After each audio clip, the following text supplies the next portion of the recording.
Praise Lord. सबको प्रभु यीशु मसीह में सबको स्वागत है। परमेश्वर का धन्यवाद। परमेश्वर ने हम सभी को अभी तक संभाला, उसकी दया से, उसकी कृपा से, इसलिए परमेश्वर का हम धन्यवाद करते हैं। ये लॉकडाउन बढ़ रहा है, उसके कारण से लोगों के मन में निराशा, दुख, ये सब बातें, चिंता आ रही है। लेकिन एक सुझाव बताना चाहता हूँ कि अपने स्थान पर रहिए, वही हमारे लिए सुरक्षा हो सकता है। और परमेश्वर की दया करो, उसकी करुणा पर, उसकी अनुग्रह पर भरोसा रखिए, क्योंकि परमेश्वर का अनुग्रह ही हमें बचा सकता है। और इंतजार करें, परमेश्वर उपाय जरूर करेंगे, क्योंकि परिस्थिति अभी हम लोगों को सबको लग रहा है बड़ी है, लेकिन परमेश्वर इससे भी बड़ा है। और परमेश्वर पर निर्भर रहिए, परमेश्वर अद्भुत जरूर काम करेंगे। वीडियो चालू जैसे हमने किया है, ये अंत तक देखिए, क्योंकि जो हम विषय बात कर रहे हैं, सचमुच परमेश्वर आपको आशीषित करेगा। आइए हम प्रार्थना करेंगे। प्यारे पिता, हम आपका धन्यवाद करते हैं सुंदर अवसर के लिए जो हमारे जीवन में दिया है। प्यारे पिता, जो वचन सुन रहे पिताजी, हर एक के जीवन में परमेश्वर आपका अनुग्रह दे, पवित्र आत्मा का सहायता दे और आपका आशीष हमारे ऊपर बना रहे। धन्यवाद। प्रार्थना सुनने के लिए यीशु के नाम से मांगते हैं, आमीन आमीन। आज का जो विषय है कि मसीह लोग कहते हैं कि हमारे जीवन के ऊपर क्यों परेशानी है। उद्धार पाए हुए लोग, प्रभु विश्वास करने वाले लोग, मसीही लोग, हम सब जन ये शिकायत करते हैं कि हमारे जीवन के ऊपर परेशानी क्यों आती है, क्यों संकट आता है, क्यों तकलीफ आती है, क्या कारण है। सब जन ऐसे कहते हैं। पहली बात तो हमें ये जानना है कि परमेश्वर ने हमें बुलाया है, और परमेश्वर ने बुलाया है तो उसके एक योजना भी है, उसकी एक इच्छा भी है। ये बात जानना जरूरी है। इसलिए हम बाइबल में पढ़ते हैं, रोमियो की पत्री उसका 8 अध्याय उसका 28 वचन हम पढ़ते हैं। हम जानते हैं कि जो लोग परमेश्वर से प्रेम रखते हैं, उनके लिए सब बातें मिलकर भलाई को उत्पन्न करती है, अर्थात उन्हीं के लिए जो उसकी इच्छा के अनुसार बुलाए हुए हैं। हम जानते हैं कि जो लोग परमेश्वर से प्रेम करते हैं, जो लोग परमेश्वर से क्या करते हैं, प्रेम करते हैं। और जैसे परमेश्वर ने बुलाया है, तो बुलाने के बाद हम परमेश्वर से प्रेम करते हैं, और जो परमेश्वर से प्रेम करते हैं उनके लिए सब बातें भलाई उत्पन्न होती है। क्योंकि जो प्रेम करते हैं, जो परमेश्वर से प्रेम करते हैं, परमेश्वर ने उनको बुलाया है, और जो बुलाया है वो उसकी इच्छा के अनुसार है, और जो उसकी इच्छा के अनुसार रहते हैं वो उससे परमेश्वर प्रेम करता है। तो हमें ये बात समझना जरूरी है कि परमेश्वर ने हमें बुलाया है, उसके लिए एक योजना है, उसकी एक इच्छा है। और यही परमेश्वर का वचन कहता है कि उसकी इच्छा के अनुसार जो बुलाते हैं। तो जो मसीह जीवन हम जब जीते हैं, हमारा जो मसीह जो जीवन जीते हैं, उस जीवन के लिए कुछ तकलीफ है, कुछ परेशानी भी होती है, क्योंकि हम परमेश्वर की इच्छा के अनुसार जीते हैं। जो परमेश्वर की इच्छा के अनुसार, जो बुलाए उसके इच्छा के अनुसार चलते हैं, उनके जीवन में तकलीफ जरूर आती है। ये बात को हमें समझना जरूरी है। इसलिए परमेश्वर का वचन कहता है, और प्रभु का वचन हमें कई बार हमें समझाता है। आज मैं बताना चाहता हूं कि जो मसीह जीवन है, वो हम जो प्रभु की इच्छा के अनुसार जीते हैं, तो उसकी इच्छा के अनुसार हमारे जीवन पर तकलीफ भी आते हैं। और इसलिए ताकि परमेश्वर हमें परखना चाहता है, इसलिए हम लोग बाइबल का वचन पढ़ते हैं। इब्रानी की पत्री उसका 12 अध्याय उसका 5 वचन से लेकर 13 वचन तक हम पढ़ते हैं। और तुम उस उपदेश को जो तुमको पुत्र के समान दिया जाता है भूल गए हो। हे मेरे पुत्र, प्रभु की ताड़ना को हल्की बात न जान, और जब वो तुझे घुड़के तो साहस न छोड़, क्योंकि प्रभु जिससे प्रेम करता है उसकी ताड़ना भी करता है, और जिसे पुत्र बना लेता है उसको कोड़े भी लगाता है। जैसे कि हमने पढ़ा यहाँ पे कि हे मेरे पुत्र, उसकी ताड़ना को हल्की मत समझ। जो परमेश्वर की इच्छा के अनुसार बुलाते हैं, जो परमेश्वर की इच्छा में योजना में बना के रहते हैं, उसके लिए परमेश्वर कहता है कि प्रभु की ताड़ना को हल्की मत सोच, क्योंकि परमेश्वर के वचन में लिखा है, जैसे कि हमने पढ़ा है कि जिसे प्रभु प्रेम करता है उसको ताड़ना भी देता है। और जैसे ही हमने प्रभु के वचन में हमने सुना है कि जब हम परमेश्वर से प्रेम करते हैं तो परमेश्वर हमें ताड़ना भी देता है। तो जब हम मसीह जीवन परमेश्वर की इच्छा के अनुसार अगर हम जीते हैं तो हम परमेश्वर हमें कुछ ताड़ना भी करता है, यो इसलिए ताकि हमें शुद्ध करना चाहता है, यानी शुद्ध के हमारे जीवन को कुछ शुद्ध करना चाहता है। इसलिए मसीह जीवन जीते समय जो दुख आ रही है, जो तकलीफ आ रही है, वो शायद हमें शुद्ध करने के लिए, हमें पवित्र करने के लिए, किसी बात में, किसी परिस्थिति में परमेश्वर हमें शुद्ध करना चाहता है। इसलिए बाइबल का वचन कहता है जिसे पुत्र बनाता है, परमेश्वर ने हमें पुत्र बना लिया है। हम परमेश्वर पर भरोसा करते हैं, उसे कोड़े भी मारता है, यानी उसकी इच्छा के अनुसार जो बुलाए हैं परमेश्वर उसे कोड़े भी मारता है और परमेश्वर उसे पुत्र भी बना देता है। यानी उसकी इच्छा है कि हम शुद्ध हो जाए। इसलिए परमेश्वर पे हम भरोसा करते समय हमें ये भी बात समझना जरूरी है, उद्धार पाए हुए लोग प्रभु के वचन को समझना जरूरी है कि मसीह जीवन जीते समय हमें प्रभु के वचनों को भी समझना जरूरी है कि उसकी इच्छा के अनुसार जो बुलाए गए उसे ताड़ना देता है, क्योंकि वो उसे शुद्ध करना चाहता है। दूसरा कारण हम देखते हैं यूहन्ना उसका 5 अध्याय उसका 14 वचन हम पढ़ते हैं। यूहन्ना उसका 5 का 14 वचन हम पढ़ते हैं। इन बातों के बाद वो यीशु को मंदिर में मिला। यीशु ने उससे कहा, देख तू चंगा हो गया है, फिर से पाप मत करना, ऐसा न हो कि इससे कोई भारी विपत्ति तुझ पर आ पड़े। जैसे कि हमने पढ़ा है कि वो व्यक्ति चंगा हो चुका था और यीशु को मंदिर में मिला और यीशु मसीह कहता है कि फिर से पाप मत कर, फिर से पाप मत कर। क्यों वहां पे लिखा है? क्योंकि वो पाप के कारण उसके जीवन में परेशानी आई थी। वो 38 साल से बीमार था। तो प्रभु यीशु मसीह को मालूम था कि इसके जीवन में जो तकलीफ आई है वो पाप के कारण आई है। तो मसीह जीवन हम जब जीते हैं, जैसे कि हमने यहाँ पे भी पढ़ते हैं कि यीशु ने उसे कहा कि मंदिर में मिलने के बाद उसे कहा कि देख तू चंगा हो गया है, फिर से पाप मत कर, फिर से पाप मत कर। तो उद्धार पाए हुए लोग, मसीह को ग्रहण किए हुए लोग, वचन के साथ चलने वाले लोग, मैं आपसे कहना चाहता हूँ कि फिर से अगर हम पाप करते रहेंगे या प्रभु के वचनों के विरुद्ध में जाएंगे तो फिर से पाप बन सकता है। यानी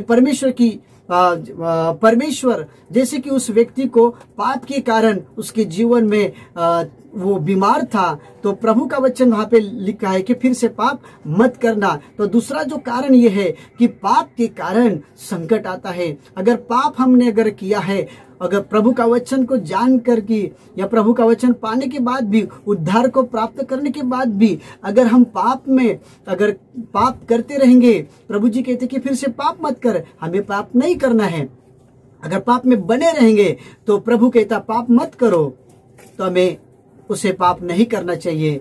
अगर पाप करते रहेंगे तो वो पाप के कारण हमें दुख संकट आ सकता है, चाहे फिर मसीह जीवन हो या बाहर का जीवन क्यों ना हो। मसीह जीवन जीते समय हमें पाप नहीं करना चाहिए। दूसरा कारण हम बताते हैं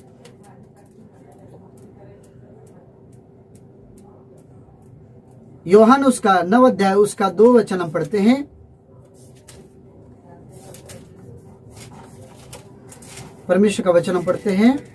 उसके चेलों ने उससे पूछा, हे रब्बी, किसने पाप किया था कि यह अंधा जन्मा, इस मनुष्य ने या इसके माता पिता ने? देखिए यहाँ पे हम पूरी बात आप पढ़ सकते हो किस प्रकार से एक अंधा जो है वो जब बचपन से अंधा है, तो यीशु ने उससे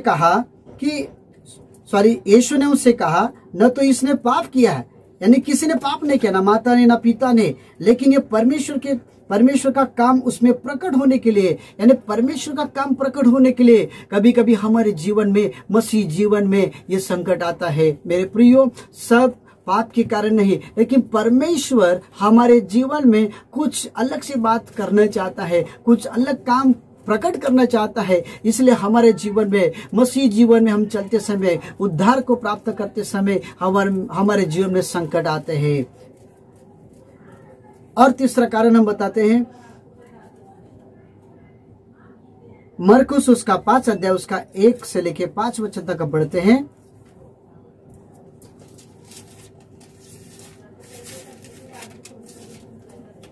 वे झील के पार गिरासेनियों के देश में पहुंचे। जब वह नाव पर से उतरा तो तुरंत एक मनुष्य जिसमें अशुद्ध आत्मा थी कब्रों से निकलकर उसे मिला। वह कब्रों में रहा करता था और कोई उसे साकलों से भी न बांध सकता था, क्योंकि वह बार बार बेड़ियों और साकलों से बांधा गया था। पर उसने साकलों को तोड़ दिया और बेड़ियों के टुकड़े टुकड़े कर दिए थे और कोई उसे वश में नहीं कर सकता था। वह लगातार रात दिन कब्रों और पहाड़ों में चिल्लाता और अपने को पत्थरों से घायल करता था।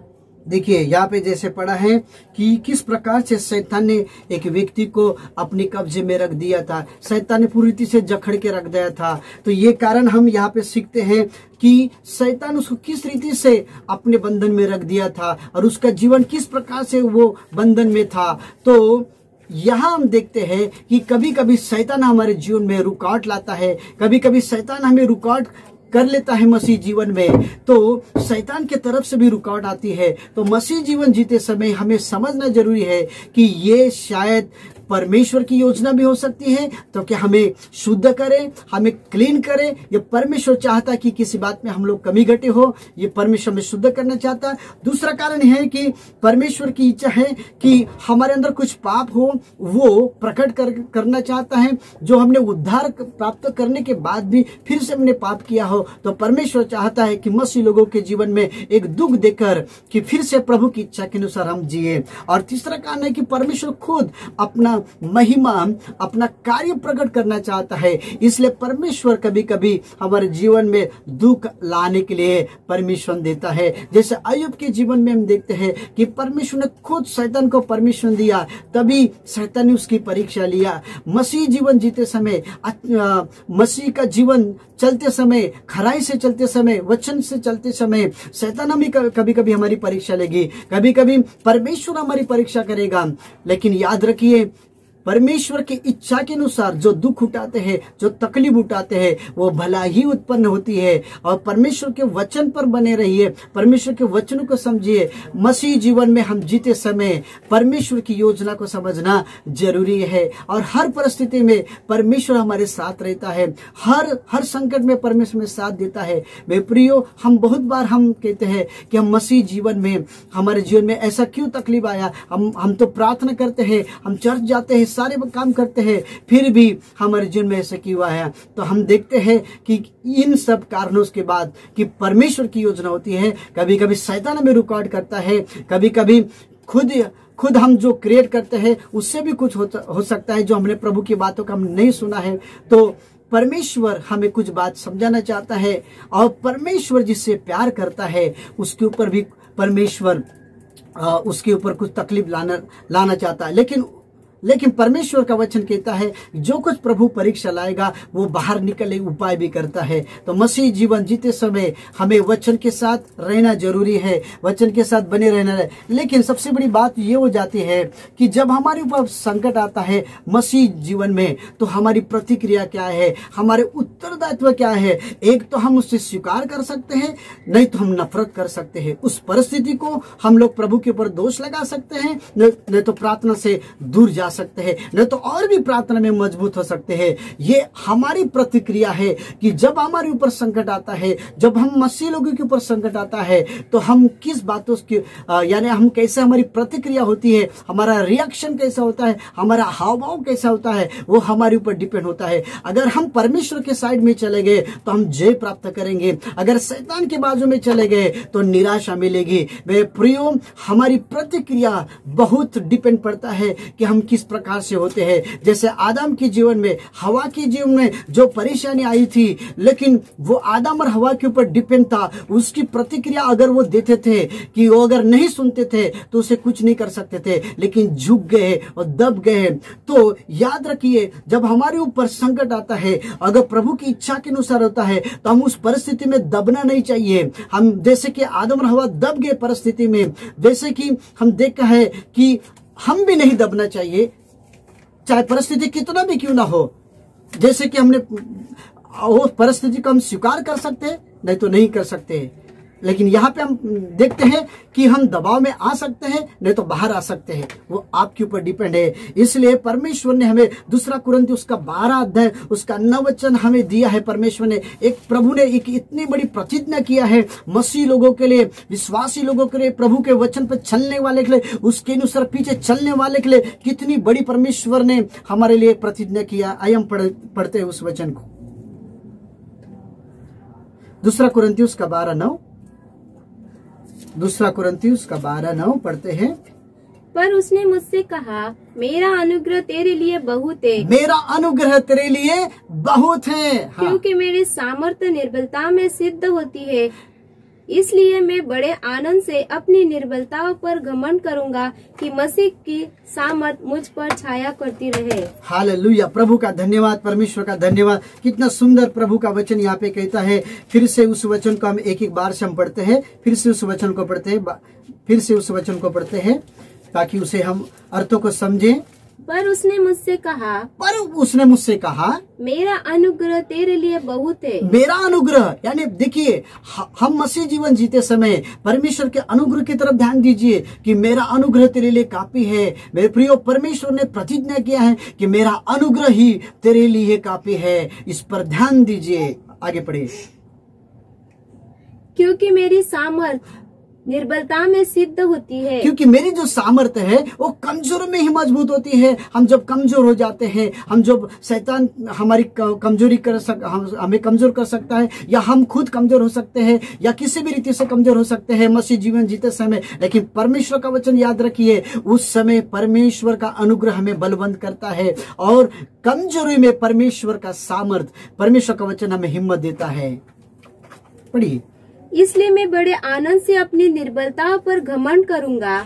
इसलिए मैं निर्बलता पर, कमजोरी के ऊपर, जो हमारे ऊपर मसीह जीवन जीते समय हमारे ऊपर जो भी संकट आता है, परमेश्वर के चुने हुए लोगों के ऊपर परमेश्वर की इच्छा के अनुसार जो दुख आता है, वो व्यक्ति ये कह सकता है कि हाँ, मेरे लिए परमेश्वर का अनुग्रह, और मेरी इस सारी कमजोरी में वो परमेश्वर की बड़ाई करेगा, और उस कमजोरी को वो कहेगा नहीं, प्रभु की सामर्थ बड़ी है करके कहेगा। पढ़िए। कि मसीह की सामर्थ मुझ पर छाया करती रहे। हाँ, मसीह की सामर्थ्य क्या करेगी? मुझ पर छाया करेगी। मसीह जीवन जीते समय, उद्धार को प्राप्त करते समय हमारे जीवन में बहुत सारे संकट आते हैं, लेकिन परमेश्वर ने हमारे लिए ये बहुत बड़ा एक प्रतिज्ञा किया है। बहुत बड़ा प्रभु परमेश्वर ने हमें अनुग्रह किया है कि मेरा अनुग्रह तुम्हारे ऊपर रहेगा। और ये पौलुस कहता है कि मेरे ऊपर भी संकट आया है, मेरे ऊपर भी परिस्थिति है। मसीह जीवन जीते समय पौलुस को बहुत संकट आया। ख्रिस्ती जीवन जीते समय, अच्छा, जब सही में हम प्रभु का जीवन हम जिएंगे, प्रभु के जैसा हम जिएंगे, तो उसके ऊपर संकट आता है। लेकिन पौलुस कहता है कि उस कमजोरी में परमेश्वर का सामर्थ्य हमें मजबूत कर देता है। और इसलिए मेरे प्रियो, अब आप उसे स्वीकार कर सकते हो, नहीं तो परमेश्वर के साथ आप, या परमेश्वर के साथ वचन को लेकर आप सामना कर सकते हो। इसलिए याकूब की किताब उसका याकूब में लिखा है कि यदि तुम परमेश्वर के निकट आओगे, परमेश्वर के पास आओगे, तो शैतान क्या हो जाएगा? भाग जाएगा। मेरे प्रियो, इसलिए इस परिस्थिति में हम मसीह जीवन जीते समय हम परमेश्वर के निकट आना जरूरी है। जितना हम परमेश्वर के निकट आएंगे उतना शैतान भागेगा, जैसे कि हमने मरकुस में 5 अध्याय में हमने पढ़ा है कि यीशु उसके पास आया, यीशु मसीह उनके पास आए तो शैतान वो भागते गया, दूर चला गया। वैसे हम प्रभु के पास जाएंगे तो हमारे ऊपर भी परमेश्वर अनुग्रह करेगा और हमें सामर्थ्य मिलेगी। मेरे प्रियो, आज हमें इतना जानना जरूरी है कि यदि हम परमेश्वर की इच्छा के अनुसार अपना जीवन समर्पण करते हैं तो विजय हमारे लिए हाथ में है। मेरे प्रियो, मसीह जीवन जीते समय हार मत मानिए, प्रभु के वचनों का इस्तेमाल करें। और जैसे कि हमने प्रभु का वचन हमने पढ़ा है, प्रभु के पास आइए, निकट आइए, संबंध बनाइए और परमेश्वर अपनी योजना को प्रकट करता है। और जैसे कि हमने प्रभु ने हमें चुना है तो वो अपनी भलाई जरूर प्रकट करता है और उसकी योजना में आशीष होता है। मेरे प्रियो, कभी भी ऐसा मत बोलिए कि मैं मसीह जीवन जीते समय, प्रभु का लाइफ जीते समय, परमेश्वर के साथ चलते समय मेरे ऊपर संकट क्यों आता है। जो कुछ भी आता है ये सब कुछ भलाई के साथ उत्पन्न होता है। आइए हम प्रार्थना करेंगे। प्यारे पिता, हम आपका धन्यवाद करते हैं इस सुंदर प्रभु हमारे जीवन के लिए, जो हमारे जीवन में प्रभु जी जो भी संकट आता है, जो भी तकलीफ आता है, वो सब कुछ आपकी इच्छा के अनुसार आता है। हम उसे प्रभु जी स्वीकार करते हैं कि जो कुछ हमारे जीवन में तू करेगा ये सब कुछ भलाई उत्पन्न करेगा। प्रभु हमें वो ताकत दे ताकि आपके अनुग्रह में बने रहे। आपके प्रभु हमारे हर एक निर्बलता में, कमजोरी में परमेश्वर का सामर्थ्य हमें देगा। प्रभु धन्यवाद करते हैं। सुनने वाले हर एक लोगों, हर एक मेरे भाइयों, हर एक मेरे प्रभु के लोगों के लिए प्रार्थना करता हूं, मसीह जीवन जीते समय प्रभु परमेश्वर उन्हें जीवन दे, विजय दे और आशीष कर। परमेश्वर पिता, धन्यवाद प्रार्थना सुनने के लिए यीशु के नाम से मांगते हैं। आमीन, आमीन, आमीन। प्रभु आपका आशीष दे।